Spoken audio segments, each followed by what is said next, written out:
February 19th, 1945. 8 a.m., Iwo Jima, Japan.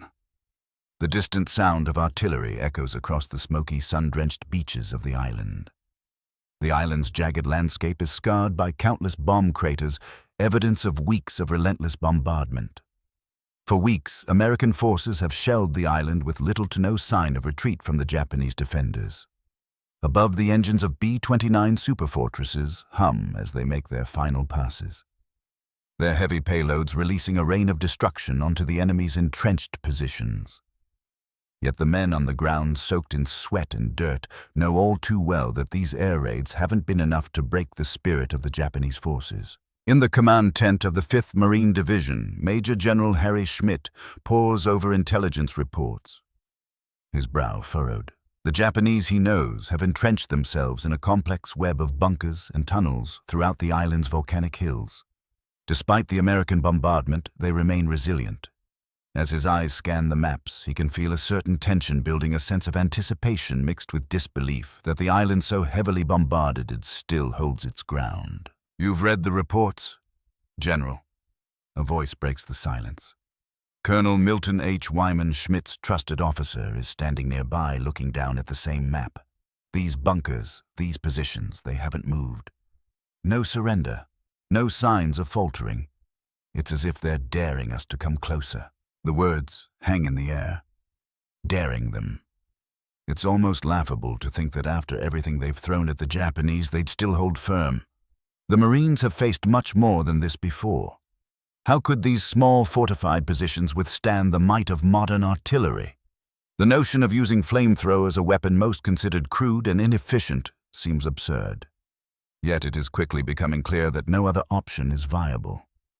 As they sit around the table discussing the enemy's resilience, a sense of quiet certainty pervades the room. "I expect them to break under pressure," General Schmidt says, his voice calm, confident. "But I also expect them to resist fiercely. And when they do, we'll give them no chance to regroup." He gestures to a small section of the map, a maze of bunkers tucked in the side of Mount Suribachi. "We'll need to clear them, and if it takes fire, so be it." Wyman exchanges a brief glance with a nearby sergeant, then nods. Flamethrowers. A weapon more familiar to those who fought in the trenches of World War I, not the sweeping mechanized combat of the Pacific Theater. They were often laughed at by military commanders who saw them as inefficient and impractical for modern warfare. But on the jagged cliffs and black sand of Iwo Jima, they are about to become the centerpiece of an American strategy that few expected would change the course of the island's fate. As they prepare their plans, there is a growing understanding that the coming days will test every assumption the Americans have made. Confidence remains high, but it's underpinned by an unsettling sense of the unknown. The Japanese, for their part, remain silent in their fortified positions, unseen but ever present like a predator waiting to strike. As the Marines prepare for what's ahead, they can't yet know that this moment, the calm before the storm, will mark the end of their easy assumptions about the enemy and the battlefield.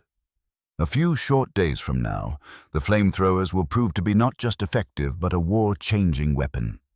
The Japanese, so sure of their entrenched position, will learn to their horror that no defense is invulnerable. For now, however, the men of the 5th Marine Division can only imagine what lies ahead. February 20th, 1945. 6:30 a.m. Iwo Jima, Japan. The morning mist is thick and the smell of salt water hangs heavy in the air. The faint crackling of radios punctuates the tense silence. The first wave of Marines is preparing to make landfall on the island's shores, where the sand is still scarred from the earlier bombardments. There's a brief moment of uncertainty as the landing craft laden with soldiers and equipment drift toward the beach. The rhythmic hum of the engines gives way to the occasional explosion as artillery continues to shake the ground, reminding them that the battle has only just begun. "We've softened them up," Captain Edward Moore, a battle-hardened officer, says as he scans the horizon through binoculars. His voice is steady, but his eyes betray a flicker of doubt. But there's still resistance. A lot of it. His concern isn't shared by most of the men around him. The belief that the Japanese would crumble under sustained bombardment lingers in the air like the smoke that chokes the horizon. As the Marines pour out of the landing craft, the first signs of trouble appear almost immediately. Artillery bursts from hidden positions, forcing the men to dive into the sand and take cover. The Japanese have been waiting, preparing, and their counterattack is swift and brutal. Though the island has been bombarded for days, they've learned to hunker down using the thick volcanic rock to shield themselves. The air is thick with the sound of gunfire as Japanese machine guns rattle from their bunkers hidden deep within the terrain. There's a sense of frustration among the Marines. We've been told this island was going to fall under the weight of our firepower. Private First Class William Peterson says his voice raw from the shock of the assault. Yet here we are, stuck in the sand. The Japs haven't even budged. Their initial overconfidence is beginning to fray at the edges. Reports from the front line are coming in, but the Marines have been trained to push forward, to attack, to never show hesitation, and yet, in these first few hours, that very confidence is tested. More resistance, more machine gun fire, and now sniper shots that seem to come from every direction. The thought of the flamethrowers still sitting idle in the rear is now becoming more pressing, more urgent. In the command post, Colonel Wyman reads through the morning's reports, his face tightening. "They've got this place rigged like a fortress," he mutters. "We've been too optimistic. The bunkers are holding. It's time to stop thinking of flamethrowers as a last resort." Wyman's suggestion is met with resistance. There are those in the higher command who still dismiss the flamethrowers as a primitive tool. They are far too unreliable, they argue, and too dangerous to use on such a large scale. The Marines' ability to quickly close in on entrenched positions and engage them with conventional weapons is still the preferred strategy. "We've still got the artillery," General Schmidt insists. "We'll break them. We'll clear these positions one by one, just like we did in the Pacific before." But deep in the back of Schmidt's mind, there's a gnawing doubt. He has seen firsthand how entrenched Japanese positions can resist how the elements and terrain work against even the most sophisticated firepower. His men are pushing forward, yes, but at what cost? Hours pass, and as the first day of combat fades into the night, the Marines are barely making headway. The Japanese forces remain resilient even in the face of overwhelming firepower. Though reports of bunkers being damaged trickle in, it's clear that the Japanese are adapting. They know the terrain better than anyone. The hope that airstrikes would cripple the island has not materialized. Back at the command post, a new directive is issued. The flamethrowers must be deployed. For some, it feels like a reluctant decision. It's a sign of failure in their original plans, a shift in approach that they had never fully embraced. But for the soldiers on the front lines, the arrival of flamethrowers is a signal of something far more dangerous. The weapon they had dismissed now has a critical role to play. As the first flamethrower units are readied, Schmidt reflects on how quickly his assumptions have been shattered. He had not expected this resistance. No one had. Iwo Jima was supposed to be another conquest in the Pacific, another stepping stone. But instead, it is becoming a nightmare, one where each step forward feels like a battle for survival. And yet, as the flamethrowers are finally wheeled into place, there is an undeniable sense of desperation in the air. What was once mocked is now their best chance. But will it be enough? February 21st, 1945. 9 a.m., Iwo Jima, Japan. The sun is now fully up, casting a harsh, unrelenting light over the battle-scarred landscape. The air smells of burning fuel smoke and the unmistakable stench of war.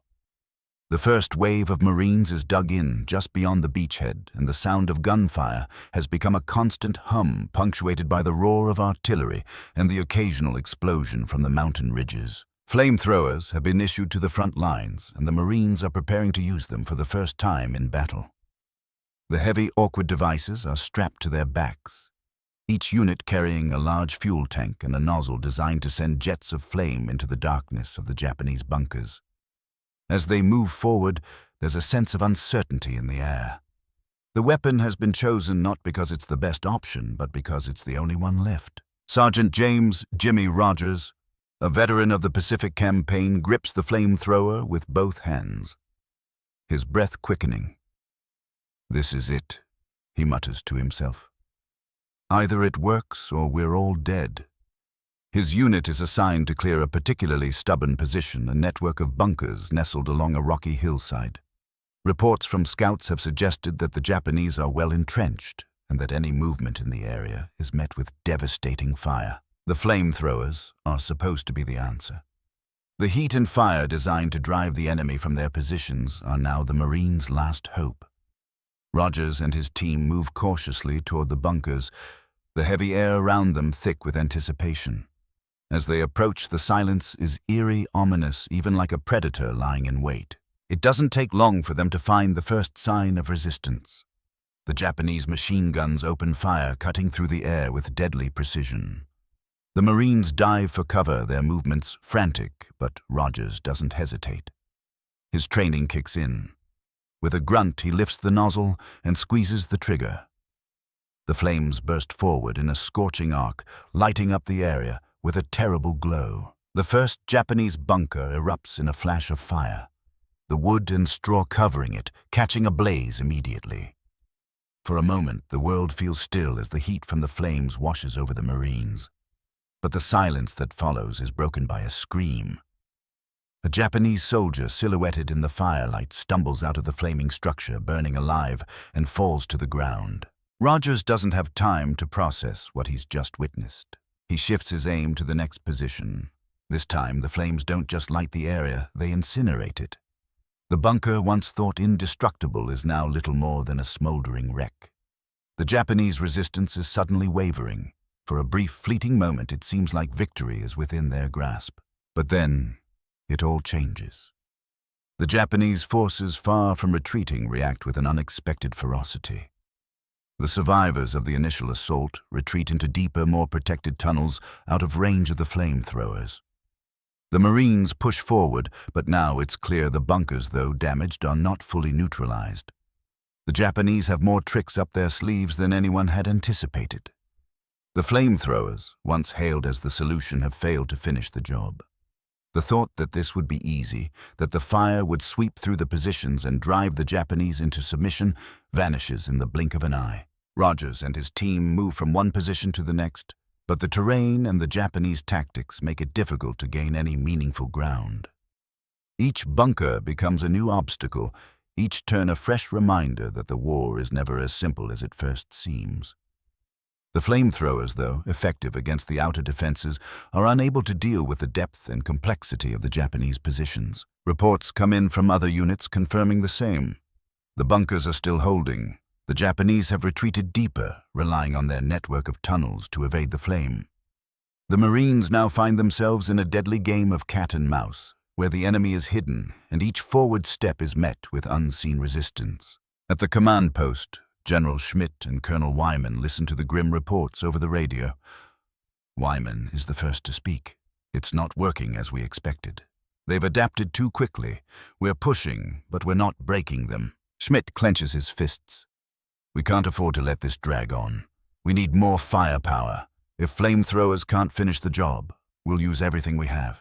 The sense of invincibility that once defined the Marines' approach to Iwo Jima begins to crack.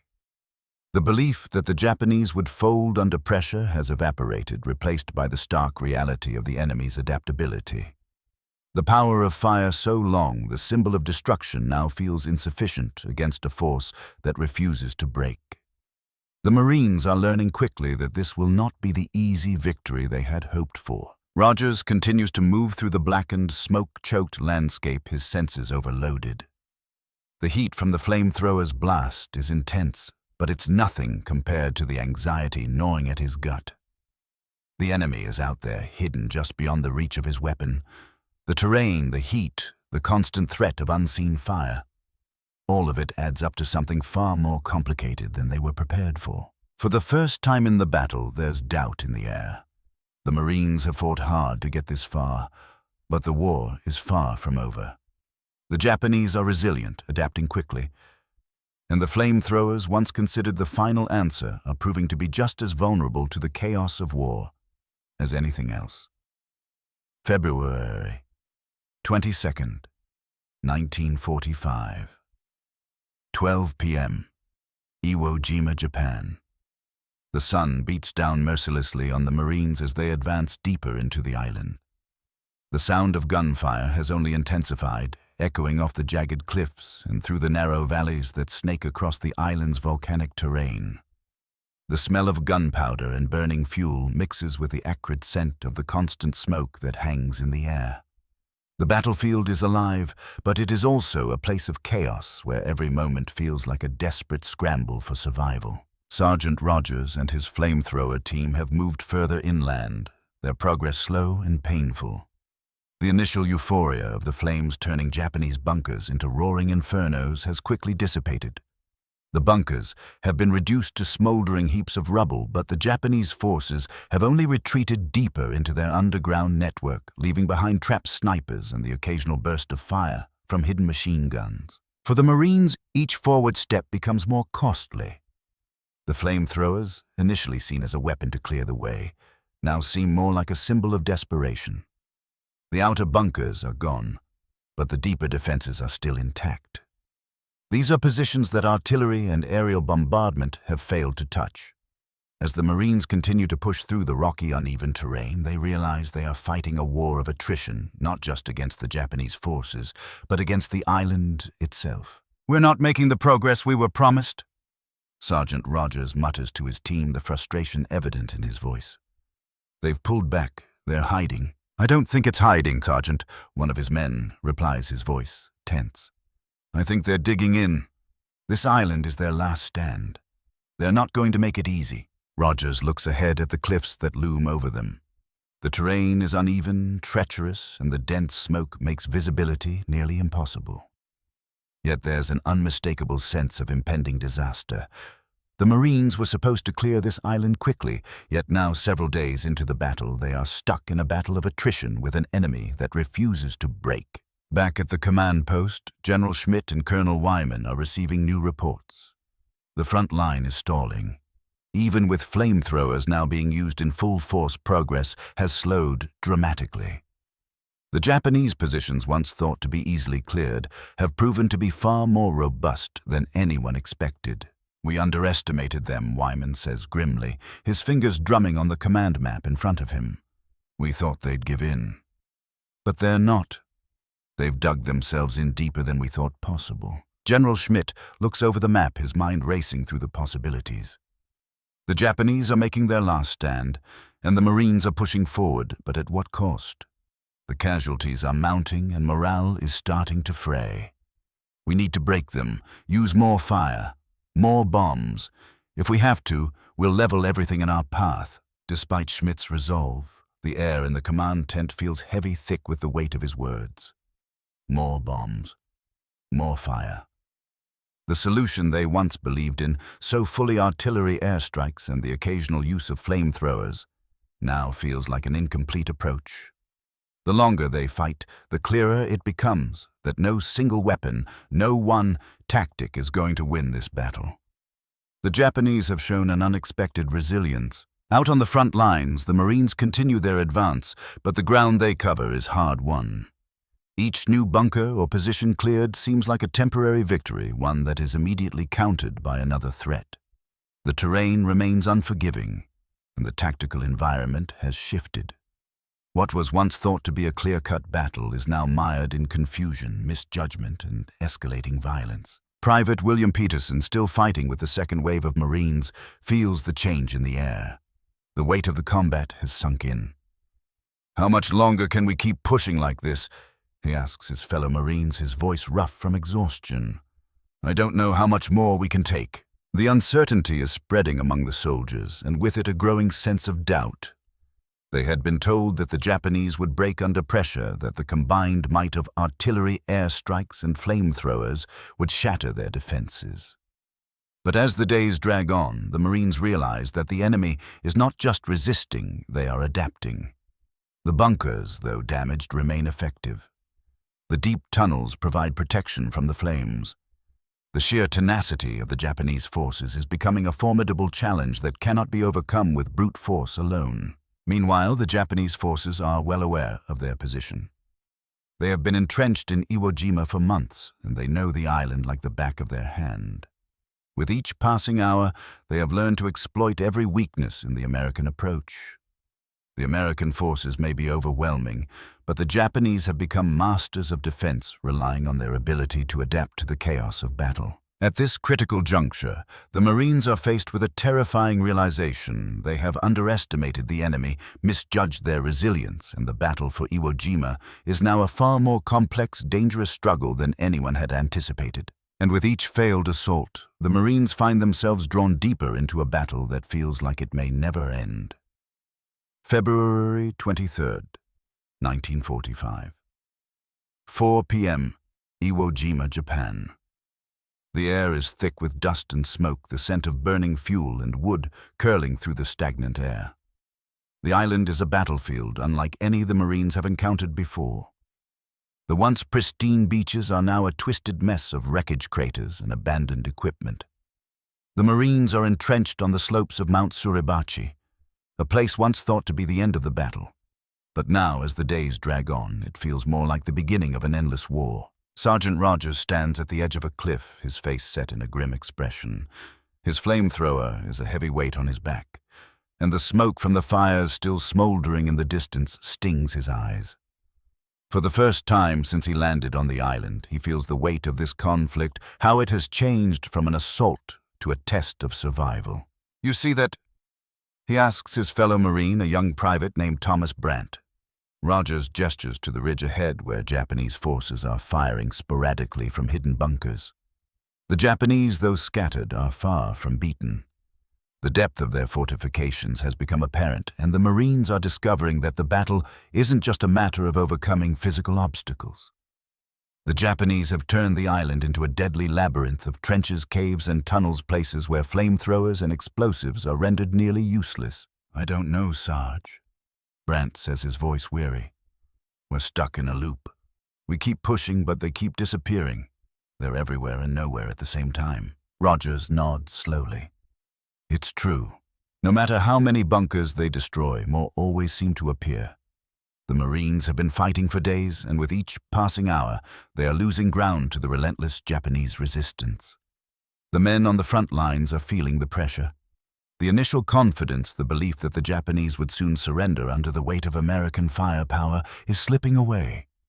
And now, there's a dawning realization that they might not be able to hold on much longer. Back at the command post, General Schmidt is beginning to understand just how far things have gone wrong. His plan was simple: bombard the island, land the Marines, and let the overwhelming might of the American military machine sweep the Japanese into submission. But the Japanese are not bending. They are not breaking, and now the battle for Iwo Jima is stretching longer than anyone could have predicted. "We need to reconsider the plan," Schmidt says as he studies the latest reports. "The bunkers are still standing. The Japanese are adapting faster than we can push them. The flamethrowers, what we thought would break their defenses, are barely scratching the surface. We need something more." Wyman looks over the map, his brow furrowed with concern. "We can't keep throwing men and fire at this. The casualties are mounting. We're pushing against walls, against positions that can't be broken by sheer force." He pauses, eyes narrowing as he reads the situation. "The island is a fortress, General. We've underestimated what we're up against." The realization hits hard.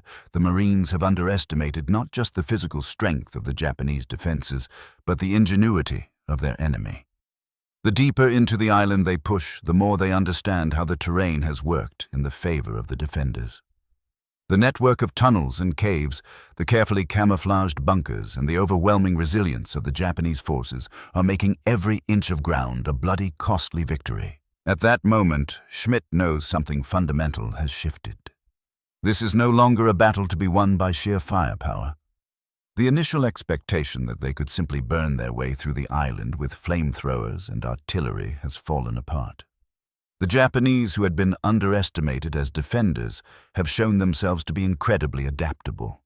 They have turned the island to a death trap, using their knowledge of the terrain to stay one step ahead of the Marines. The generals and officers huddled together, speaking in hushed tones, discussing the way forward. What they had envisioned as a quick victory now feels like an impossible struggle. The offensive is losing momentum. The Japanese resistance is not only holding, but adapting with every turn. "We cannot sustain this much longer," Schmidt says, the weight of his words settling heavily in the room. "But we must break through.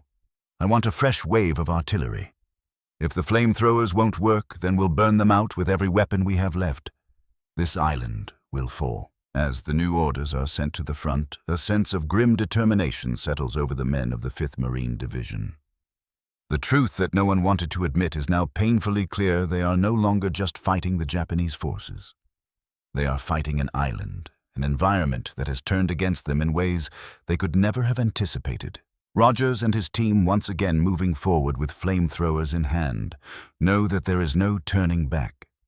The situation has changed so drastically that they now operate under an entirely new set of expectations. The initial strategy, relying on flamethrowers to decimate the defenses, has proven insufficient, and now they are forced to escalate the conflict, to push harder and use every resource available. The Marines continue their push, but the battle is no longer simple. The consequences of underestimating the Japanese defenses, of believing the island would fall easily, are being felt on every side. The bunker that once seemed so vulnerable is now a symbol of the overwhelming challenge that lies ahead. For Rogers, and for the entire Marine Force, the turning point has arrived. The war they thought they understood is rapidly becoming something unrecognizable, and the cost of that misjudgment is already mounting. February 24th, 1945. 3 a.m., Iwo Jima, Japan. The battlefield is cloaked in darkness, only the distant glow of fires lighting the desolate, jagged landscape. The rhythmic crackle of gunfire continues to echo through the night, the sound of small arms fire and heavy artillery mixing with the occasional scream of a Marine or Japanese soldier.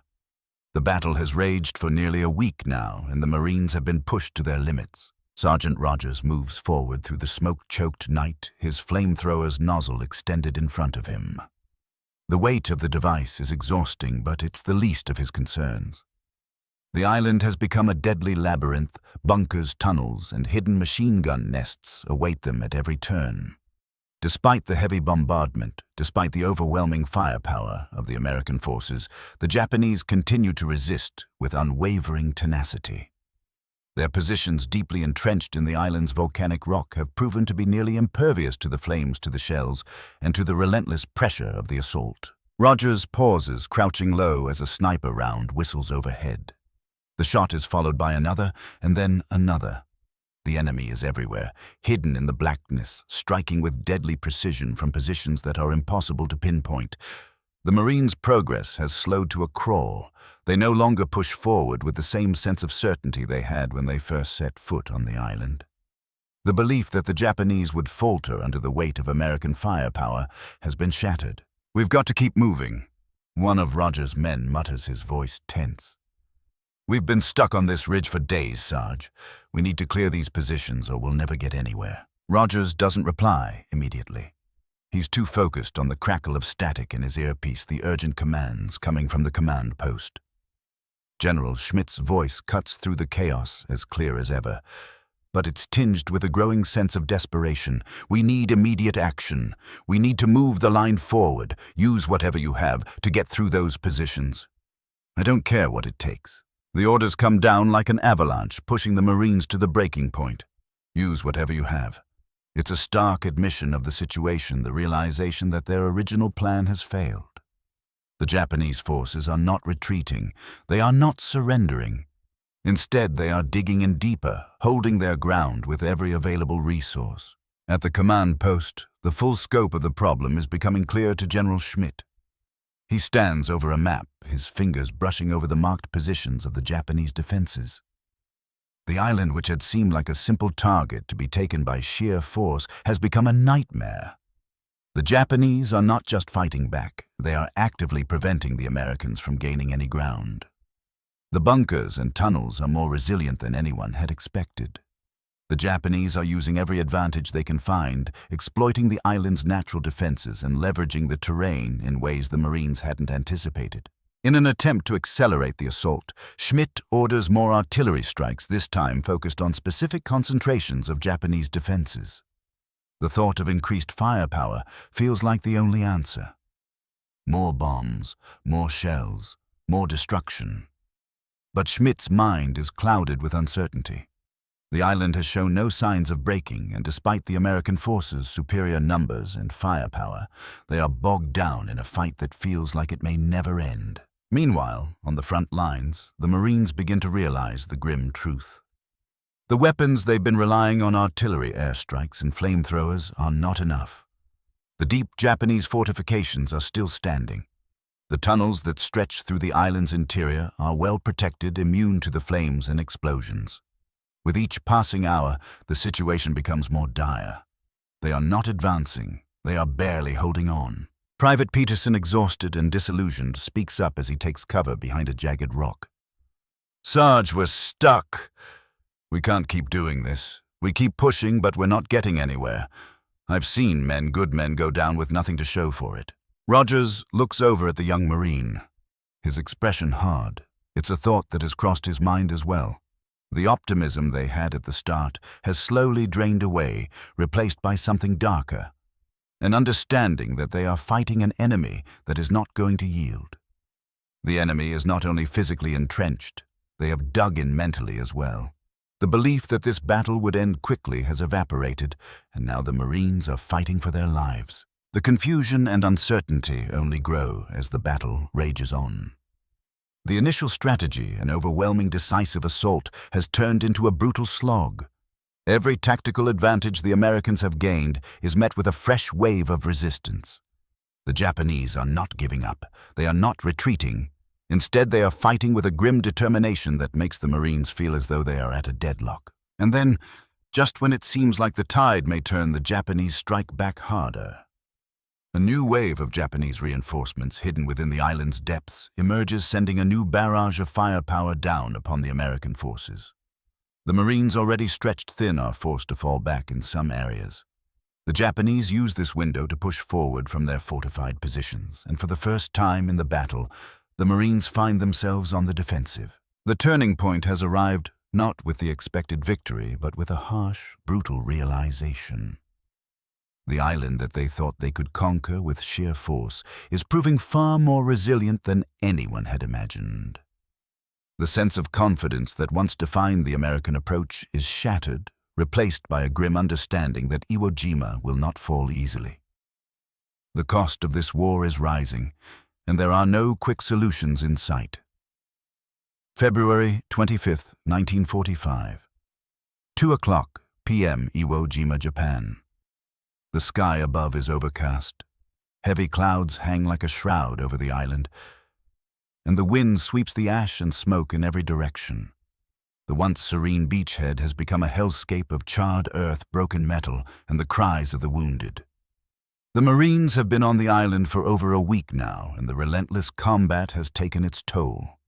The initial hope that a swift assault would break the Japanese defenses has crumbled. Instead, the battle has turned into an agonizing grind, and the original plan, the one based on overwhelming force, now seems like a misguided fantasy. Sergeant Rogers, battle-worn and covered in sweat and grime, hunkers down in a shallow foxhole, his flamethrower beside him.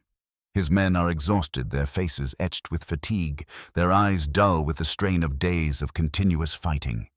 The sounds of distant explosions and the rattle of machine guns echo constantly in the background, reminding them that the war is far from over. Rogers looks out across the battlefield, surveying the wreckage.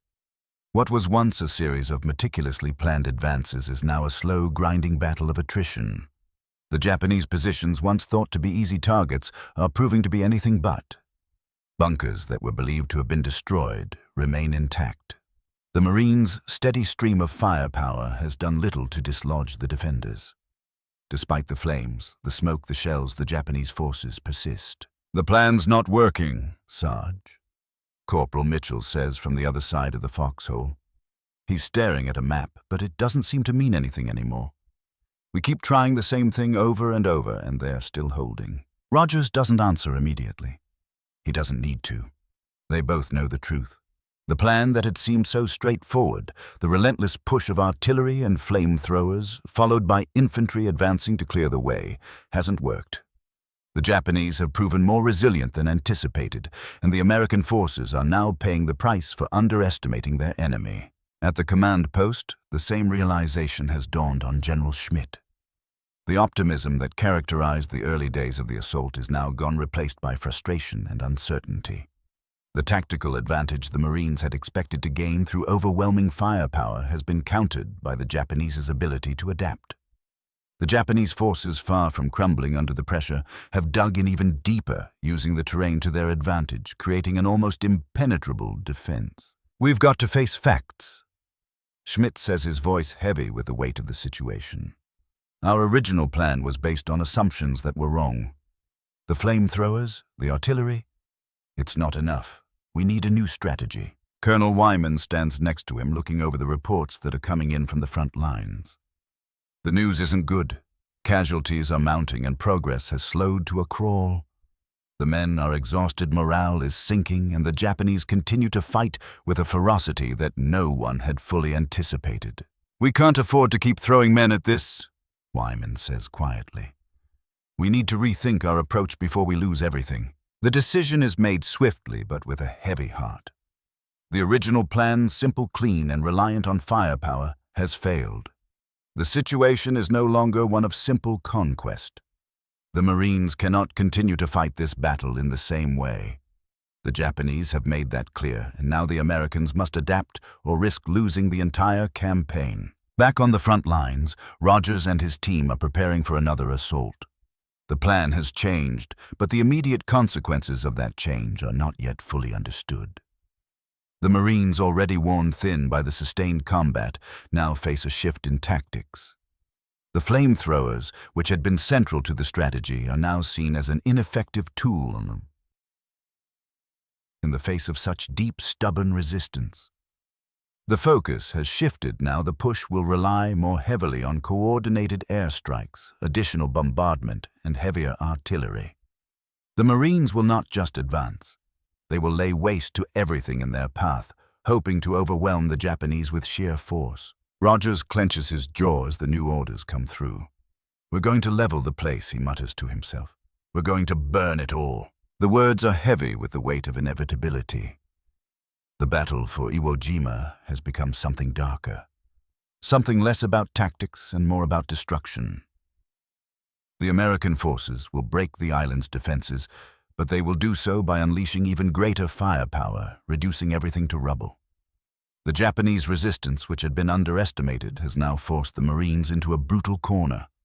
They will have to escalate their tactics in ways they had not imagined. As the Marines prepare for this next phase of combat, there is a palpable shift in the air. The original plan is gone. The men are no longer fighting for a swift victory. They are fighting for survival. The war they had imagined a quick, decisive battle has turned into something far more destructive. The cost of this change in approach is clear. The American forces will have to bring down everything they have left, and they will do so at a staggering cost. Rogers and his men brace for what is to come. The new strategy, though it promises victory, feels like an admission of failure. They are no longer simply fighting to clear the island, they are fighting to obliterate it. The weight of this realization presses down on them even as they prepare to advance again. The collapse of the original plan is complete. The Marines have failed to break the Japanese defenses with the methods they believed would work. The next phase of the battle will be one of total destruction. There is no going back now. The island will fall, but only at the cost of everything they had hoped for in the beginning. February 26th, 1945. 5 a.m., Iwo Jima, Japan. The morning is shrouded in smoke, the island dimly lit by the fire still burning across its charred expanse. The air is thick with the stench of death, burning fuel, and the acrid scent of gunpowder. The Marines are advancing once again, but this time it's not the same. The hopeful confidence that marked their earlier assaults has been replaced with a grim, determined resolve. The battle has dragged on for days, and the cost is mounting both in terms of men and morale. Sergeant Rogers and his flamethrower team are once again leading the charge, but the energy has shifted. There is no longer the sense of a simple mission. There is no longer the belief that the end is near. The Japanese forces, entrenched and dug into the volcanic rock, have proven more formidable than anyone could have imagined. They have adapted, and the Marines, despite their overwhelming firepower, have been forced into a battle they cannot win quickly. Rogers grips his flamethrower tightly, his knuckles white from the pressure. The weapon, once a symbol of decisive force, now feels like a cruel reminder of how far the Marines have fallen from their initial expectations. The Japanese have been driven deeper into their tunnels, and the flames have done little to dislodge them. The bunkers are still standing. The Marines are still fighting, but they are no longer fighting with the same sense of invincibility. The battle now feels endless. The plan has changed, yes, but the reality on the ground is stark. The shelling continues, artillery firing relentlessly as more bombs fall from the sky. But even as the landscape is reduced to rubble, the Japanese remain entrenched. They are not retreating. They are not breaking. Instead, they are regrouping, digging in, and continuing to fight with a tenacity that has caught the Americans off guard. In the command post, General Schmidt stands over the map, his fingers tracing the shifting front lines. The original plan, quick and decisive, has long since fallen apart. Now the only option left is to continue with the brutal onslaught, to bring down more firepower, to keep pressing forward until there is nothing left to fight. The thought of retreat has never crossed their minds, but the idea of victory now seems so distant that it feels almost unattainable. "We need to keep pushing," Schmidt says, his voice steady but weary. "The Japanese are dug in deeper than we thought. If we keep the pressure up, they'll eventually have to break." Colonel Wyman, standing beside him, looks grim. "The cost is high, General. We've lost too many men. If we keep this up, we may lose everything." Schmidt's gaze hardens as he looks out at the map. His mind races, but the only conclusion he can come to is that they have no choice. The Marines cannot afford to stop now. The strategic importance of Iwo Jima is too great. The island must be taken no matter the cost. As the orders come down, the Marines are once again pushed forward. The push has become a grim, relentless assault. The Japanese, still resisting with every ounce of their strength, are forcing the Americans to reconsider every tactical advantage they once held. It's not enough to destroy the bunkers. Now the Marines are digging, clearing, and even burning everything in their path. The island's defenses are too strong, and they are being worn down inch by painful inch. Rogers and his team move cautiously through the haze of smoke and destruction, their flamethrowers spitting fire into the darkness. Each new position cleared brings a momentary sense of triumph, but it is fleeting. Every bunker taken is immediately replaced by another. The Japanese forces are not backing down. They are adapting, and for every inch of ground gained, another loss is felt. The realization has begun to settle in among the Marines: this battle is not going to be won quickly. The hope that they could simply burn their way through the island, clear the defenses, and watch the Japanese surrender is gone. Instead, they are locked in a war of attrition, one that is forcing them to adapt just as much as their enemy. The cost of continuing the assault is evident. More men are falling. More lives are being lost with every step forward. Despite the increasing pressure, Schmidt and Wyman are determined to see the mission through. The original plan is a distant memory, replaced by a new reality, one where sheer destruction and overwhelming firepower are the only means of winning. But even as the Americans push forward, there is a sense of hesitation that lingers in the air. They have already lost so much. How much more will it take to break the Japanese resistance? Rogers, for his part, feels the weight of this realization in every step he takes. The island, once a symbol of conquest, now feels like a trap. The Japanese, though outnumbered and outgunned, continue to hold their ground. The fire they are throwing at the Americans seems endless. The devastation they are causing is unmatched. But no matter how much destruction they rain down upon the island, the Japanese remain steadfast. The Americans, it seems, will have to dig in just as deeply. As the Marines press on, it becomes clear that the battle is no longer about quick victory. It's about survival. It's about weathering the storm and trying to hold on to what they've already gained, even as the Japanese continue to fight with everything they have. The original plan has failed. The mission has shifted from one of conquest to one of endurance, and no one knows how much longer the Marines can hold on before their strength breaks completely. February 27th, 1945. 7 a.m. Iwo Jima, Japan. The battlefield is a desolate expanse of scorched earth and smoldering wreckage. The once vibrant island has been transformed into a wasteland, its beaches, cliffs, and ridges marked by the scars of battle. The sun rises over the blackened landscape, casting a harsh light on the destruction that has unfolded over the past week. The sounds of gunfire, explosions, and the cries of the wounded have become a constant, a grim reminder of the cost of the fight. Sergeant Rogers and his men are exhausted, their bodies battered by the relentless assault and the brutal conditions. The air is thick with smoke, the stench of burned flesh and fuel mingling with the acrid taste of dust. They have been fighting for days, pushing forward in an attempt to break the Japanese defenses, but the progress has been slow, the cost high. Every step forward feels like a victory, but it is a hollow one. The Japanese forces, though dwindling, are still holding their ground, using the terrain to their advantage and adapting to every new assault. Rogers, his face grim and covered in soot, pauses to catch his breath. His flamethrower feels like dead weight, the fuel tank nearly empty, the nozzle hot to the touch.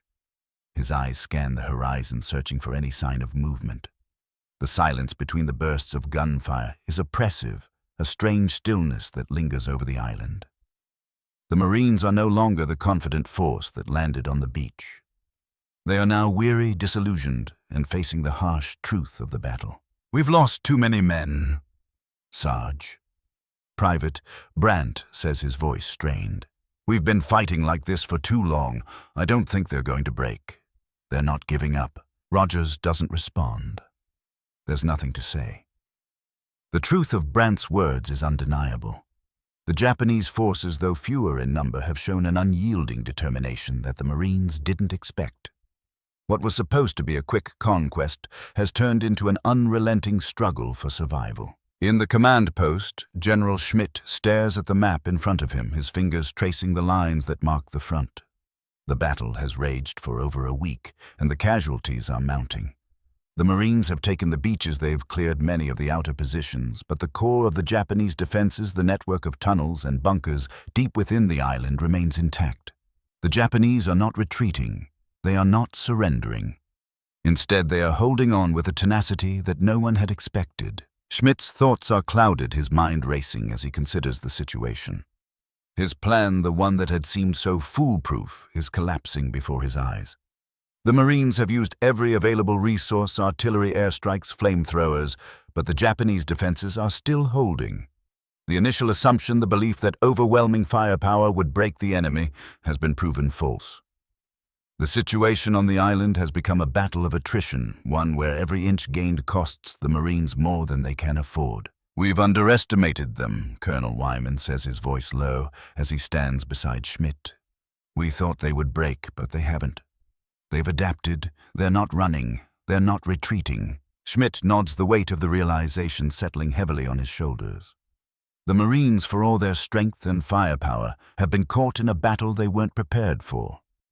The Japanese forces, though vastly outnumbered, have used their knowledge of the island and their intricate system of tunnels and bunkers to outlast the initial assault.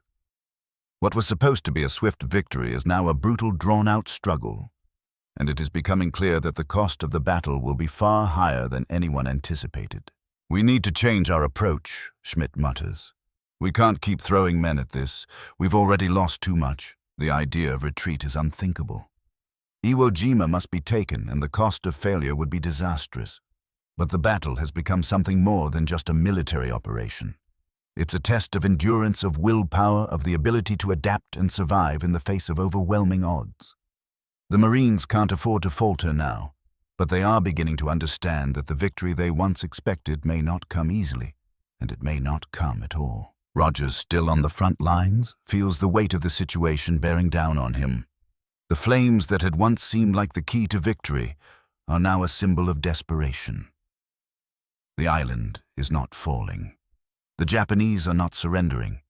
And with each passing day, the Marines lose more men, more resources, and more of their original hope. The plan that had seemed so simple is collapsing, and there is no easy way forward. As the Marines press on, the reality of the situation becomes undeniable. Iwo Jima will not be taken easily. The battle has become a nightmare of destruction and death, one that will demand more than the Marines ever imagined. And in this grim moment of realization, the true cost of the battle becomes clear not just in lives lost, but in the crushing weight of misjudgment and miscalculation. The moment of realization has arrived. The battle for Iwo Jima is no longer about a quick victory. It is about survival. The original plan is gone, and now the Marines must fight not for glory or conquest, but simply to hold on. They have learned the hard way that war is not won by firepower alone. February 28, 1945. 8:00 a.m. Iwo Jima, Japan. The dawn breaks, but the island remains a place of endless night for those who have fought here for over a week. The battles have bled the Marines dry, their bodies and spirits exhausted. The ground beneath them is scorched and soaked with the blood of countless soldiers, both American and Japanese. The smoke lingers thick and choking the horizon, obscured by the haze of battle. The sound of distant explosions, the crackle of small arms fire, and the incessant hum of radios are the only constant reminders of the war that never stops. Sergeant Rogers stumbles forward, his fatigues caked in dirt, his face drawn and weary. The flamethrower, once a weapon of hope, now hangs limp by his side. Its fire has not been the answer, and the island, this cruel, unyielding island, has shown the Marines a bitter truth. They are not moving forward with the same confidence they once had. What they are now fighting for is not victory, but survival. The Japanese have not broken. They have not surrendered. Instead, they have turned Iwo Jima into their final stronghold, an unyielding bastion from which they will not retreat. Rogers looks out across the battlefield.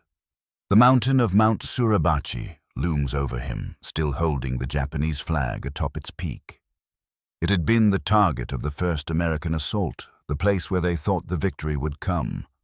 Yet the flag is still there, a symbol not of defeat but of stubborn resistance. Every step taken has cost more than the last. The casualties are staggering, and the sense of triumph is all but gone. Instead, there is only the grim reality of war, of men who are promised a quick victory but are now caught in a protracted, grueling conflict. Back at the command post, General Schmidt, his face ashen from exhaustion, surveys the situation. The battle is nearing its end, but there is no joy in the victory that awaits. The Japanese forces, though dwindling, are still entrenched in their bunkers and tunnels, holding out with a tenacity that no one could have foreseen. The Marines have pushed hard, but the cost has been greater than anyone imagined. "We've done it," Schmidt says, his voice low and hollow. But at what cost? His hand hovers over the map, tracing the final positions. The Japanese, though few in number, now continue to fight. They are surrounded, but they are not finished yet. The terrain of Iwo Jima, its volcanic rock and intricate tunnel systems, has turned the battle into a nightmare of attrition. The flame that was meant to drive the enemy out has only scorched the earth, leaving the Marines to wonder if it was all worth it. The Japanese defenders, their numbers dwindling, know the outcome is inevitable. They fight on, not because they believe they can win, but because their orders are clear: they must resist until the end. In the face of overwhelming odds, they hold their positions with a stubbornness that only deepens the Americans' resolve to finish the fight. But with each passing hour, the grim reality sets in. Iwo Jima, though it will eventually fall, has cost more than it was ever worth. As the Marines move forward, taking the last pockets of resistance, the realization becomes undeniable: they have paid for victory with their blood. The island that they thought would fall quickly has resisted with an intensity that no one anticipated. The plan, once so carefully laid out, is in tatters, and the lessons of this battle will echo through the rest of the war. Rogers stands at the foot of Mount Suribachi, his eyes locked on the flag that still flies above. It is not a symbol of triumph, but one of sacrifice, a reminder that the price of war is far higher than anyone ever truly understands. The Marines have conquered the island, but the cost of that victory is staggering. The lesson learned too late is clear. No amount of firepower, no matter how overwhelming, can guarantee success. The enemy is not always as it appears, and the terrain, no matter how small, can change the course of an entire campaign. The Japanese, though outnumbered, have proven that they will not be easily defeated. Their resilience has tested the Marines in ways they never expected. As the last pockets of resistance are mopped up, The Marines stand victorious, but hollow. The mission, though complete, has changed them. The glory that they had expected has been replaced by the weight of the costs, lost friends, lost time, and a lesson learned only after too many had fallen. The reality of war, as harsh and unforgiving as it is, remains the struggle for victory is not always about who is stronger, but who can hold on the longest. For Rogers and his fellow Marines, the war is far from over. But the battle for Iwo Jima, once seen as a simple stepping stone, has marked the beginning of a deeper understanding of what it takes to truly win a war. The cost has been paid, and the lesson learned, though far too late, will stay with them for the rest of their lives.